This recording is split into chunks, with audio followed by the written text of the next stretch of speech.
up, guys? Welcome to the show where we talk about sports from popular yet abstract angles. We like to look at sports more from a human perspective and a little less as an entertainment outlet, although sports are pretty entertaining. And so today, this is our first episode. We're just kind of filling things out a little bit. I want to talk to you guys a little bit about what we do, who we are, and kind of give you a breakdown on the different categories of our blog, and maybe find some ways for you to get involved. So with that in mind, I don't really have a schedule for this thing. This podcast is pretty new. It's pretty much just going to be whenever I can get to it is when I'll do it. I'd like it to be every week, but realistically, it'll be more like every other week or just whenever I can find some time on a weekend or Saturday or Sunday or something like that. So anyways, to give you a little bit of a background on myself, my name's Kyle Richards. I'm a graphic designer by day. I design websites mainly, but I do logos and really anything that comes through my work where I work here. And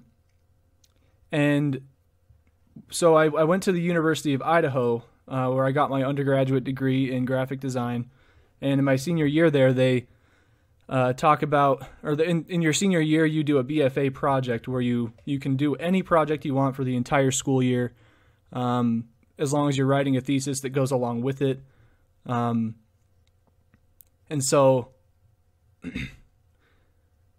in that BFA project, I developed the idea for abstract sports. So this has been a long time in the making. Our website launched just back in November of 2016, so it's relatively new. It's still in the infancy stages, and we're always making it better.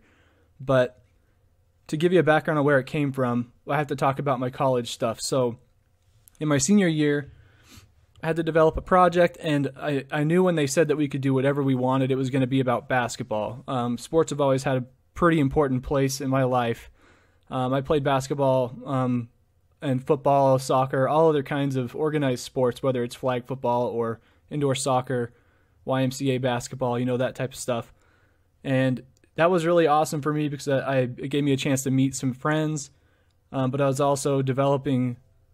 What the heck was that? That was loud. But it also helped me develop myself as a person. And that's kind of where abstract sports became a thing. But anyways, I played basketball, organized basketball, all the way through my 9th grade year of high school. And from there, it was like, I'm not getting any minutes. I'm just bench riding. They put me in sometimes when they need a three-pointer, but more often than not, I'm just sitting on the bench. And I thought maybe I should just focus on my grades. So that's what I did. I quit basketball. And that's probably like one of my regrets I have, but at the same time, it was the best decision I made because I went on to college, got my degree, and I'm happy with what I'm doing right now. So, it all worked out in the end. Also, it doesn't help that I'm not 6 feet tall. And yeah, that's pretty much it. If I was taller and I had more drive, I don't know. I could have been bigger in basketball, but I'm glad I focused on my grades.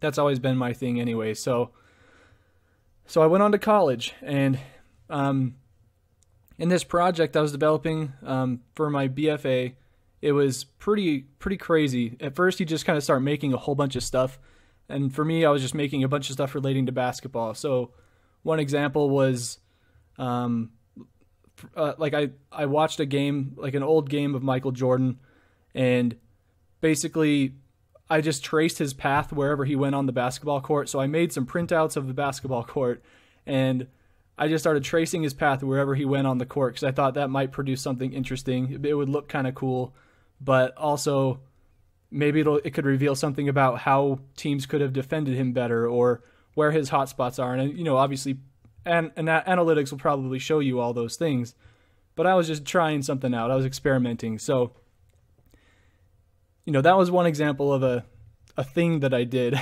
in the process of getting to the beginning of abstract sports. But I did a lot of logos, like fake logos and deliverables for companies that had to do with basketball. And it wasn't until the project got personal to me that it really started to take on something important to me. I don't know how else to phrase that. Like, it wasn't until this project got personal that I started developing really awesome work for my BFA project. So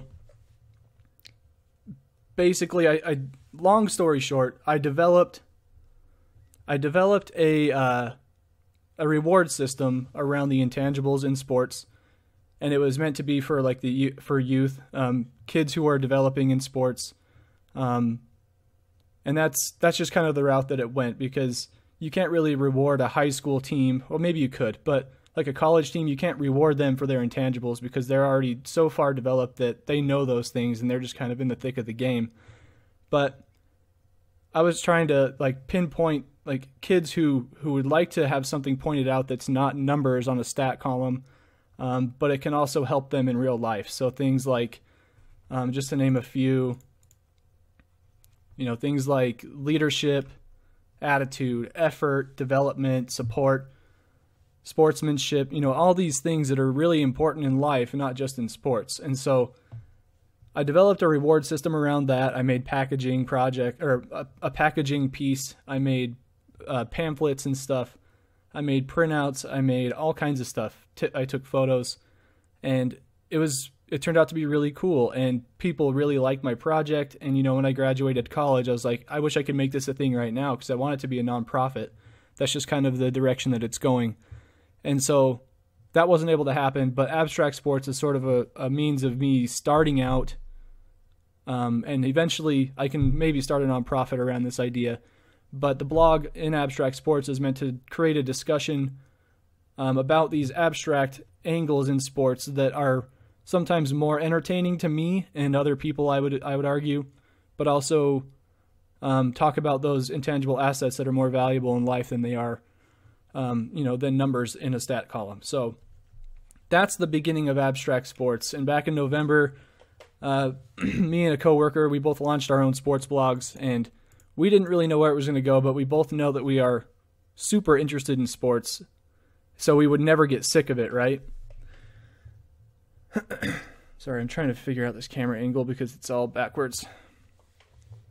But like we would never get sick of anything that had to do with sports, because we've talked about them our entire lives. We played sports our entire lives.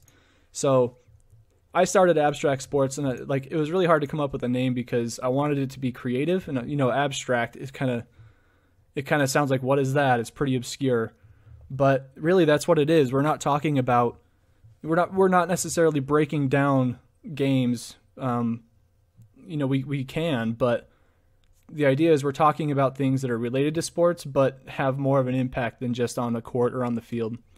And so, yeah, so that's us, Abstract Sports. That's it, guys. We're done here. No, not really. But anyways, today I want to sort of go through each of the categories and talk to you guys about what each category means, what they are, and how I think, and I would say our bloggers, any of our contributors, how we think that these things are important in the world of sports. So I want to start with the intangibles, obviously. That's our staple category. And if you go over to our website, and there's a link in the bottom, it's called Our Story. You can click on that and go through all the different categories and learn more there if you'd like. That's where I'm going to be pulling a lot of this information. So, anyways, the intangibles. So the idea here is that we are all people before we are athletes or teachers or community leaders or graphic designers like myself. But the competitive nature of sport reveals characteristics that showcase human potential in people everywhere. I call these the intangible assets, and they can't be measured by a stat column. Most of the time they're more important than stats, just because they parallel real life. Leadership is one thing that I keep thinking of. It's like one of the bigger ones of the intangibles, but leadership is obviously important in sports. You have a point guard who runs the offense, you have a quarterback who calling plays, calling audibles at the line, things like that. But leadership in real life is also a big deal. The reason why you are where you are is because somebody led you there, and I think that's really important. And there, you can go deeper and deeper on that, but that's just one example. But I mean, one other examples I like to think of is making a buzzer-beating three-pointer or kicking a game-winning field goal, hitting a walk-off home run. Those are all some of the greatest moments in sports. Like when the Cubs tied it up with that big home run in Game 7 of the World Series between those two teams. That was pretty awesome. One of the biggest moments in sports. But having confidence and focus and effort and putting in the time to develop your skills all the way up to that point, that's why those players are able to do those things. You know what I mean? So, obviously big moments in sports are exciting, but the things that help get them there are also important to us people who are not professional athletes, and that's where our blog kind of steps in. But if you want to get a little bit of a synopsis of the project that developed these intangibles and the rewards that came with those intangibles, there's a link or you can go to my website, kyleclay.com, and there is a project on there called B-Ball, and that has all the information about my project, and then you can see how it differs from where Abstract has taken the intangibles now. So that's I guess I didn't talk about the individual intangibles. They kind of work in pairs, so there's 10 different ones. I could have picked way more than that if I wanted to, but I feel like some of the other intangibles you can think of fall under one of these categories, so in my research, this is sort of what I fell on. So the first two, and so like they're categorized by colors, so I have discipline and attitude. Obviously you want to have discipline, not be getting in trouble. Let me go look up something really quick. I have a better way of phrasing this. Let's see here. There it is. So it's okay to show some attitude because, emotional players are some of the funnest to watch, and usually they're the ones that play the hardest. But you also have to have some discipline. So one example that people can relate to right now with all the headlines is DeMarcus Cousins. This guy, he got asked a question recently that said something like, do you think that you're emotional enough, or something like that? It was like, do you think that you play hard enough or something? And he said, I play hard enough to get 17 technicals. And that kind of shows like, he has the attitude, but he's got to have a little more discipline, if he can rein that in and use that attitude to his benefit instead of giving the team other points and possessions with his technicals, things can be really great. So attitude and discipline, that's the first pair. And then we have effort and development. So putting in your best effort is obviously what you should be doing. Somebody who exhibits that to me is Russell Westbrook. This dude has the Mamba-like mentality. He's trying to kill people by going down the lane with that much speed, and he tries to kill the rim with his dunks. It's ridiculous. But in order to make that effort pay off, you have to develop your skills to be able to do that. Developing an understanding of how people are going to react to your speed coming down the lane like that, or like Le'Veon Bell, he's sort of reinventing the game or the position of the running back, where he has a hesitation to it, and he developed that just by practice and executing, and now he's one of the best running backs in the NFL. So that's the second pair, effort and development. But then we have support and sportsmanship. So support, you want to be there for your teammates. That's what makes a good teammate, is you're there for them, talk to each other about personal things, about professional life, whatever it is. So being there for your teammates is really important. I think that's pretty obvious. But having sportsmanship towards other teams and other players is also where real respect comes into play. I think sportsmanship is one of the biggest buzzwords in sports, especially when you're growing up playing organized sports. They always talk about sportsmanship. And back then, you just kind of know that's you shake hands after the game, or you like high five each other after the game, and then you get treats. But it goes a little bit further than that, like, for example, after a big Game 7 or like a big series in the NBA Finals, or maybe not finals because that's crazy, but like a NBA playoff series, when the series is over with, they go over and they give their congratulations to the winning team. And I don't know, I love seeing stuff like that, or even just in a regular season game, NFL, MLB, whatever it is, when they're joking, like two different teams are joking around with each other, they're smiling. I think that's great. That's what we like to see in sports, is people getting along. So that's the third pair, support and sportsmanship. This is also going on way longer than I intended, but first time around, I'm rabbling. It's tough. But the next pair is leadership and teamwork. And so this was one that I mentioned before, where obviously being a leader takes a lot of responsibility, where you're running plays or you're communicating with your team, trying to get them all on track. There's a lot of different ways you can be a leader in sports, but also real life. But then you have teamwork, where you're working together. Sometimes you're thinking about it. Sometimes it's just part of the game. So, for example, the examples that come to mind are basketball and football related. My big sports are basketball, football, baseball, mostly basketball, a little bit of football. So I talk about basketball a lot, and I feel like people can take that and relate it to their favorite sport. So just let that be known.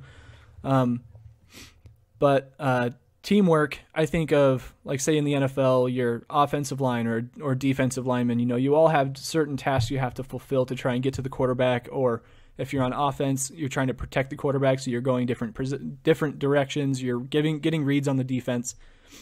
So sport or teamwork is kind of like when everybody's doing their job, but by doing their job, they're doing the collective goal of protecting the quarterback. And in basketball, maybe that's like one teamwork thing that comes to mind is the Spurs ball movement, for example. Like, they sometimes pass the ball more than they dribble, and the Warriors are kind of the same way. And that's when teamwork is at its best. Players just know each other so well. Oh, excuse me. Players know each other so well that they can just be ripping the ball around the perimeter without even dribbling the ball, and then they end up scoring points. And it wears out the defense because they're just moving too fast. They know each other too well. So there's that. So that's the fourth pair: leadership and teamwork. And then the last pair of intangibles are confidence and focus. You can pretty much look at any athlete and know that they have confidence. To get to the level of play that they're at, they can't just be, like shy. I mean, there are some shy players out there, but you have to have some confidence in yourself to get to that level of play. But confidence comes into play, like in clutch moments of games, for example, being able to take that shot without knowing the repercussions if you miss it, or going for a long ball pass like a Hail Mary, having the confidence that your receiver is going to go up and grab that pass. I think there's confidence everywhere you look in sports, but also if you get too confident, it turns into arrogance, then you can lose focus, and that's where focus comes in. So you can be confident, you just don't want to be too cocky to where you lose focus in the game, and you lose sight of what the goal is at hand, and a lot of times that's where some of DeMarcus Cousins' technicals can come into play. He gets, it's not really cockiness that turns into him losing his focus. It's like a bad reffing call so he thinks, something that just kind of throws him off, and he's like, what? And he loses focus. Technical, other team gets the ball, and all because he lost focus on a certain play instead of just running back on defense. So those are the 10 intangibles. I encourage you to go to the website and check them out. We don't have a whole bunch of stories about the intangibles right now. I mean, obviously it's our staple category, so we're trying to build that up way more than it is right now. But also we are sort of in the process of reinventing how we do that on the blog. So instead of there being a category for just the intangibles and then each of the individual intangibles, it's going to be more like, because intangibles show up everywhere in sports and everywhere in life, we're going to treat them the same way with our blog, where there's still going to be a category for them. But if you're in a different category and you're reading an article and you see like a special looking link in the article, that's how you're going to know that it's an intangible. And so you can click on it and a little pop-up is going to show up with more information about how that relates to the intangible and why it's important. So that's the intangibles. That's like our staple category, and that's probably why this one went on for so long, because I want to really hammer on the intangibles of being the importance of this, or like the highlight of this blog, and it being the reason why we exist. So just know that going forward. So on to the next category, and that is the category titled Bigger Than Sports. So I think most sports fans, when they hear that, they get an idea of what that means. And so we try to curate content that talks about those stories that are bigger than sports when sports aren't really the most important thing in the matter. And some things that come to mind for that are like Steve Gleason's blocked punt and how that sort of resurrected New Orleans in their first game back at the Superdome after Hurricane Katrina. Little moments like that can do so much for a city, you know what I mean?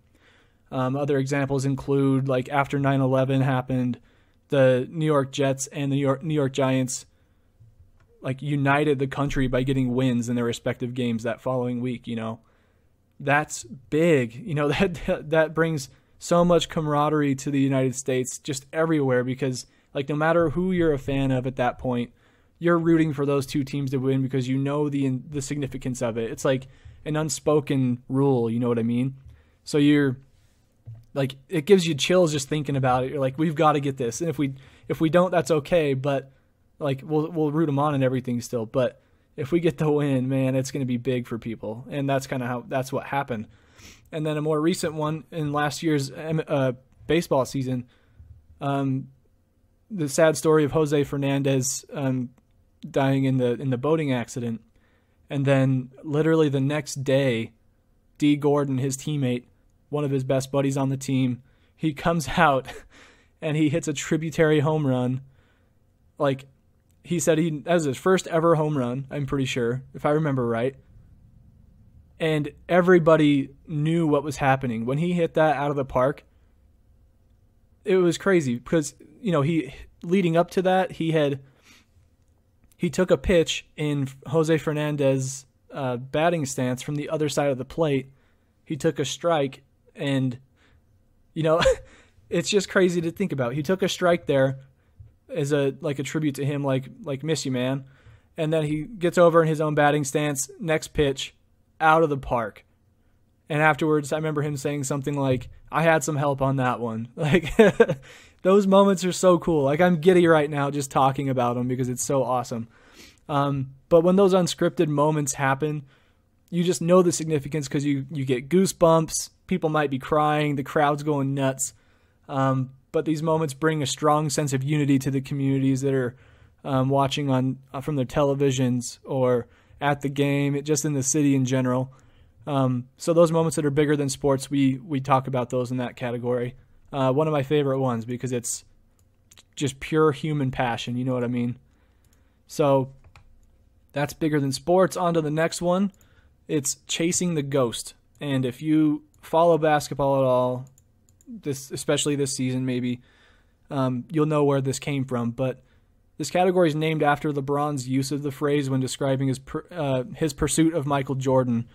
He mentioned chasing the ghost in Chicago. He's trying to be as good as, if not better than, Michael Jordan, and that's where he's benchmarking his success. Once he gets there, you know, he can know that he achieved it. And I have an article in the works right now that it's going to go in the chasing the ghost category, but it's sort of I don't know if you'd call it a faux pas. It's an argument against it. You know, there's never going to be a greatest of all time. But you can chase the greatest of all time in your mind. Everybody has their own ghost that they're chasing. I mean, success requires a frame of reference. And, you know, for me, growing up, I was like, man, Kobe coming in the league at 18, that could be me in 9 years, you know, when he came in the league. And I was just like, I'm going to try. So I started playing more basketball, tried to get better and all these things. And, you know, I ended up somewhere else, and that's fine. But because I was chasing after something that I wanted so badly, I was able to use that passion elsewhere. So instead of chasing like Kobe Bryant in the basketball world, now that I'm in design, I can be chasing some of the best designers and, you know, trying to be the best that I can be in regards to what I do. So that's sort of what chasing the ghost is like. You're always trying to improve, whether it's you're trying to break a record, like in sports, for example, or it can also be a discussion of who is the ghost in that situation and who's chasing them. So if we're talking about the category's title and where it came from, Michael Jordan is the ghost because he's no longer a player in the NBA, and LeBron is chasing the ghost, trying to be as good as him. So pretty cool discussions happen here, but also some controversial ones. As you can, you know, with my upcoming title, there is never going to be a greatest of all time, at least player anyways. you could imagine the controversy. So that's Chasing the Ghost. On to the next one. This one is Fantasy Faction. This is kind of like a group of people who love talking about fantasy sports. I have some friends who are huge into fantasy sports. They run their own analytics on it, their own stats and everything. It's really interesting to see. But fantasy sports have become such a big thing that it's no longer just in sports. Like our friends over at my coworker that I've mentioned, he has a blog. It's called Dapper Sports. He talks about the Bachelor Fantasy League. So that's a thing. I didn't know that until this year, and he's been getting a lot of hits for that because, I imagine it's growing. Fantasy sports are always growing. Daily fantasy sports with FanDuel and DraftKings, things like that. So, yeah, fantasy sports are big. Don't let the word fantasy fool you. They're very real. But I'll just spout some stats out on this that I have on this page. It says, according to the Fantasy Sports Trade Association, 57.4 million people played fantasy sports in 2015 in the U.S. and Canada. What? That is a lot of people, and it's all about sports. I'm guessing that's what they're referencing is just sports, not The Bachelor and other fantasy leagues. But that's nuts. But there have been complete TV shows and talk shows just developed around the idea of fantasy sports. So they become a big thing when they have that much power in the marketplace. You know what I mean? So this is where we talk about all of our fantasy sports related content. I need some coffee. Hang on.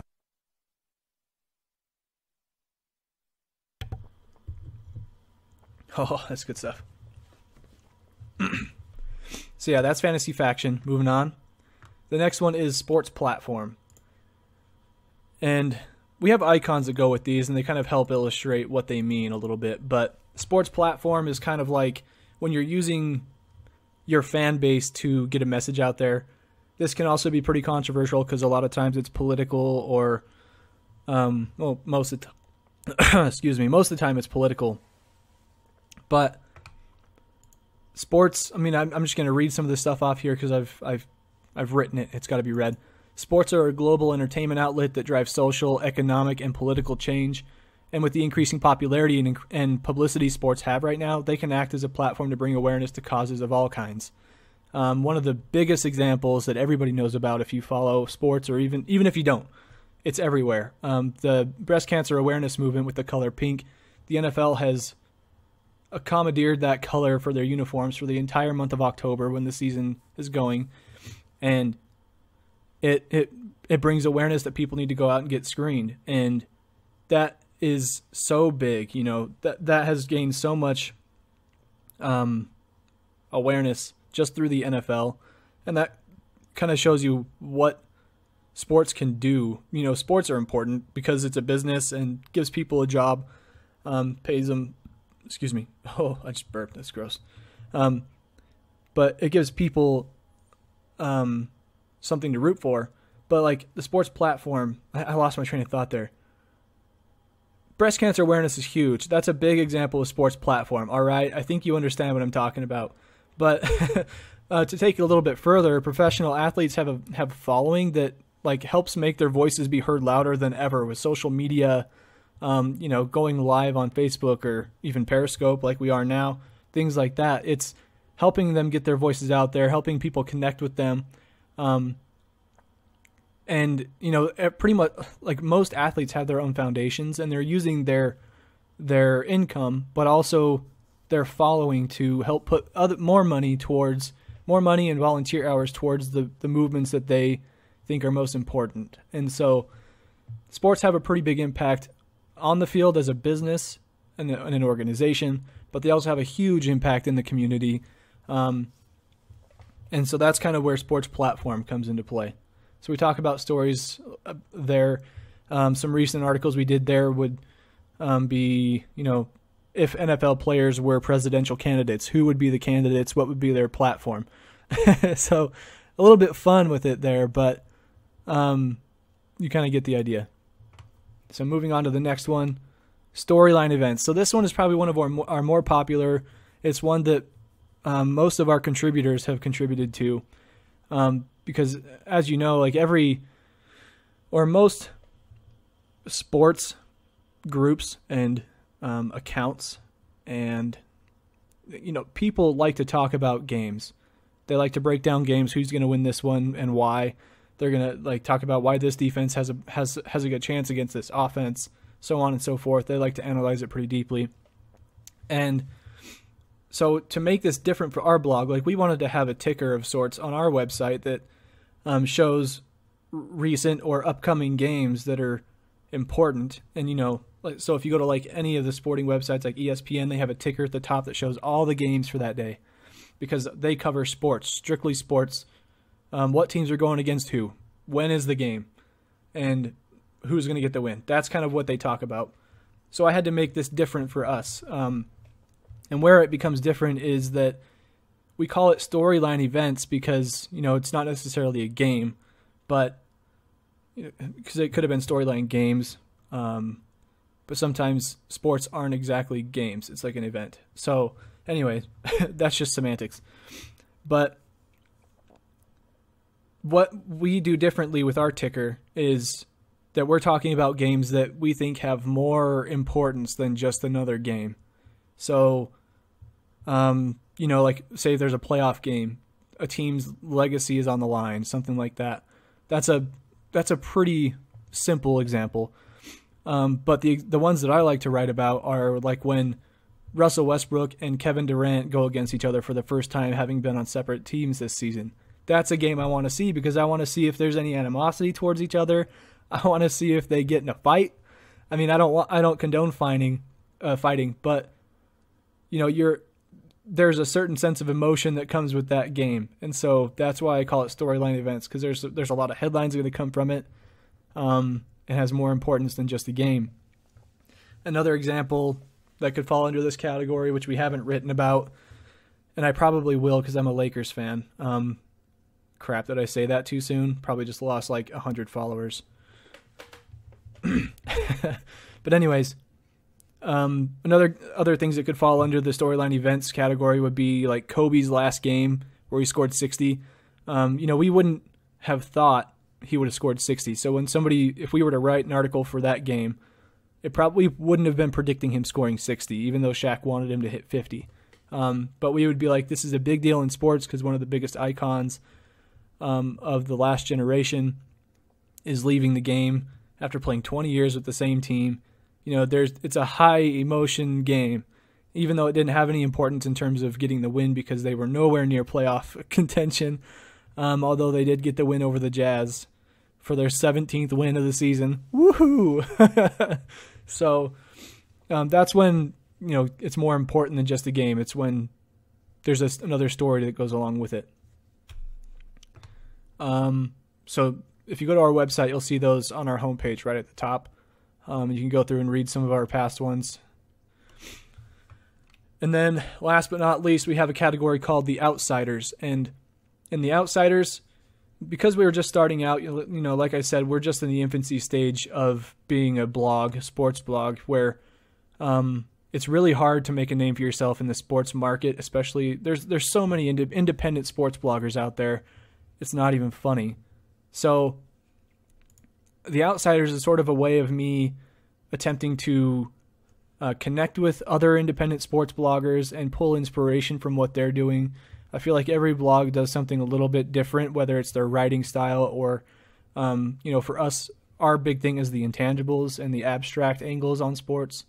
So I can pull a lot of inspiration from people doing what they do because they enjoy doing that for a reason, and that can help me think of ideas to make my blog better. So the Outsiders is a way for me to be inspired by other people, but also improve the blog. So I started a column that's basically like a Motivation Monday edition of the Outsiders, where I try, every Monday, I try to feature up to 8 other blogs and recent articles that they posted.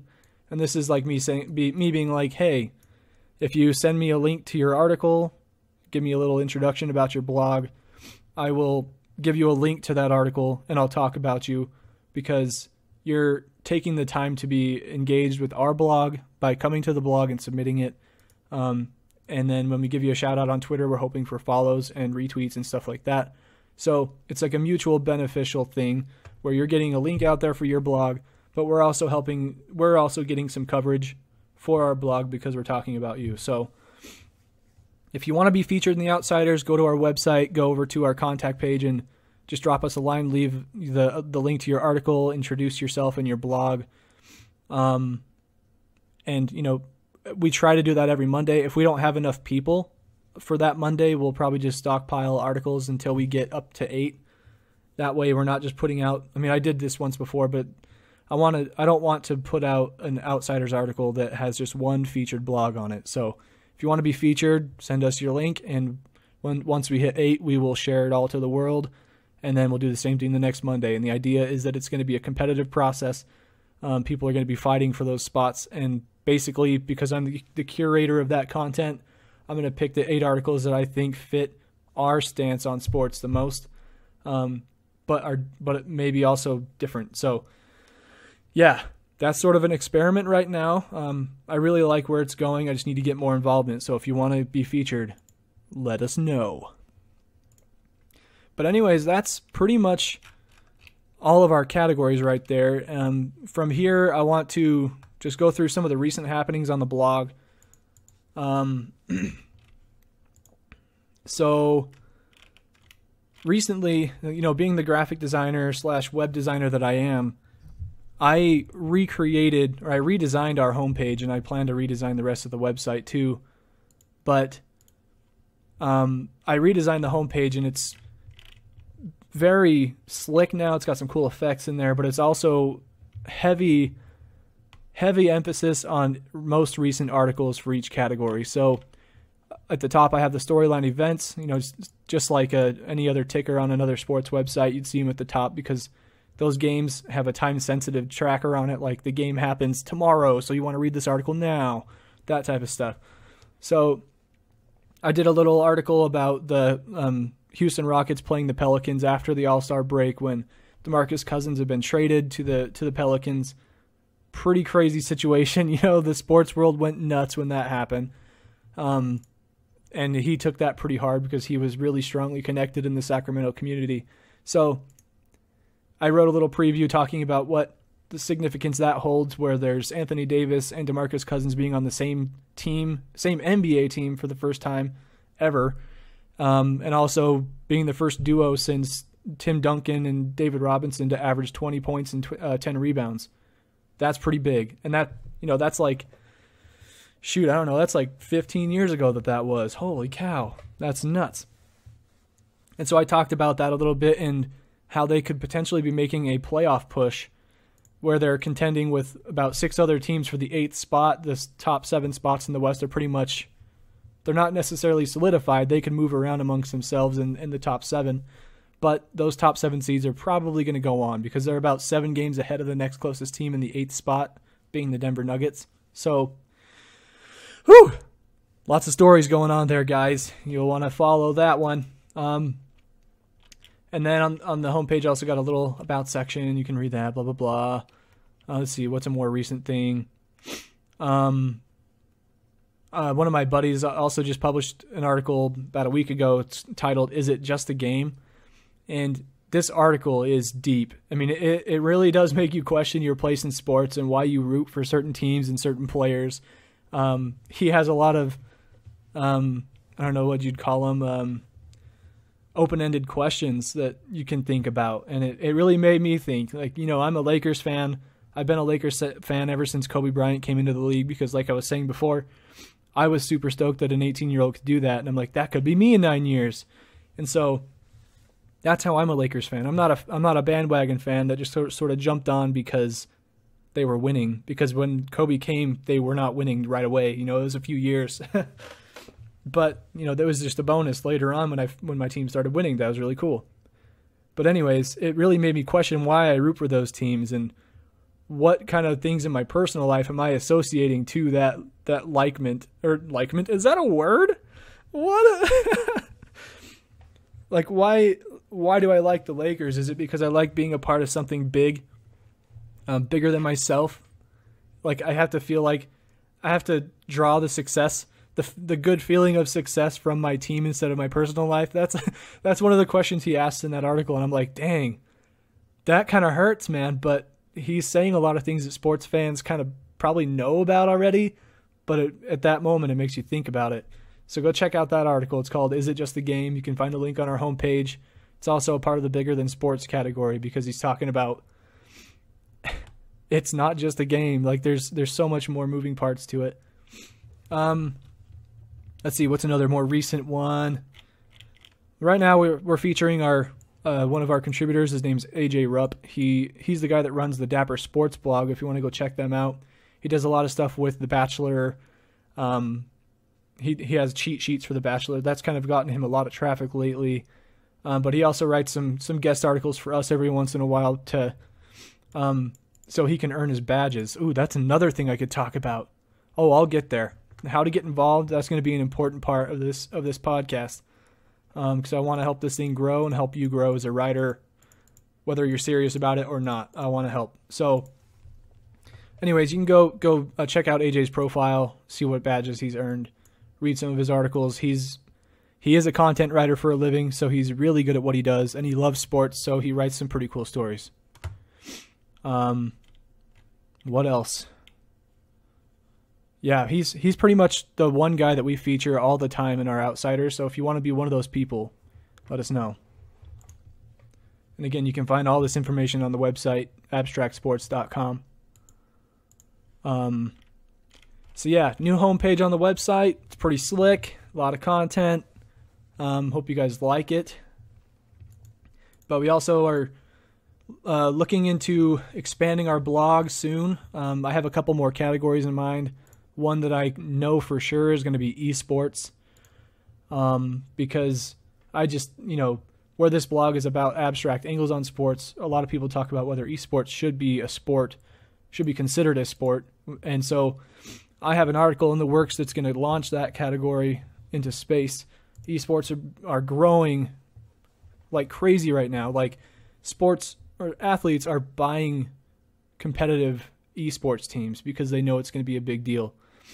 And so I have to get a category going for that launch. So just expect that somewhere down the road. Also, we only have articles that talk about 3 different sports right now. We have basketball, football, baseball.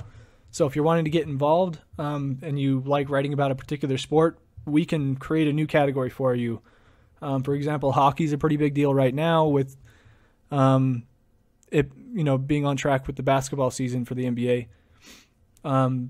They have the playoffs coming up kind of soon, in like a month and a half, 2 months, whatever it is. And so if you like writing about hockey, we can add a category for you, and you can write an article for one of our other categories, like Chasing the Ghost, Bigger Than Sports, whatever, or we can create a new category for you.